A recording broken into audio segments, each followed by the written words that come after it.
నిన్న పోయినటువంటి మంత్రి జూపల్లి కృష్ణారావు ఆయన అంటాడు తమ్మిడిహట్టి దగ్గర బ్యారేజ్ కడితే గ్రావిటీ ద్వారా ఎల్లంపల్లికి నీళ్లు పోతాయి అంటాడు. నిన్న ఎంత అవగాహన రహిత్యము, బేసిక్స్ లేవు. ఇప్పుడు అసలు ఏది నిజం? ఉత్తమ్ కుమార్ రెడ్డి మొన్న ఎప్పుడు హైదరాబాద్ లో మాట్లాడుతూ ఏమంటాడంటే తమ్మిడిహట్టి దగ్గర మేము బ్యారేజీ కట్టి సుందిల్ల బ్యారేజీకు నీళ్లు తెస్తాము అని ఉత్తమ్ కుమార్ రెడ్డి మాట్లాడింది.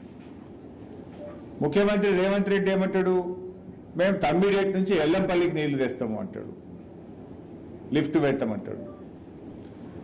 జూపల్లి కృష్ణారావు ఏమంటాడు, లేదా లిఫ్టే అవసరం లేదు, తమ్మిడిహట్టి దగ్గర బ్యారేజ్ కట్టి ఎల్లంపల్లికి గ్రావిటీలో నీళ్ళు వస్తాయి అంటాడు. అసలు ఎవరు కరెక్టు, ఏది కరెక్టు? రేవంత్ రెడ్డి చెప్పేది కరెక్టా, ఉత్తమ్ కుమార్ రెడ్డి చెప్పేది కరెక్టా, జూపల్లి చెప్పేది కరెక్టా, వివేక్ గారు చెప్పేది కరెక్టా? అంటే మతి లేని మాటలు, సోయి లేని మాటలు, అవగాహన లేని మాటలు, పరిజ్ఞానం లేని మాటలు. ఈ రకంగా మీరు రాష్ట్ర పరువు తీస్తున్నారు. మీ పరువు తీసుకుంటే తీసుకోండి, మాకేం అభ్యంతరం లేదు. కానీ తెలంగాణ మంత్రులకు ఇంత సోయి లేకుండా మాట్లాడతారా, ఇంత అవగాహన లేకుండా మాట్లాడతారా అని రాష్ట్రం యొక్క పరువు మంట కలుపుతున్నారు మీరు.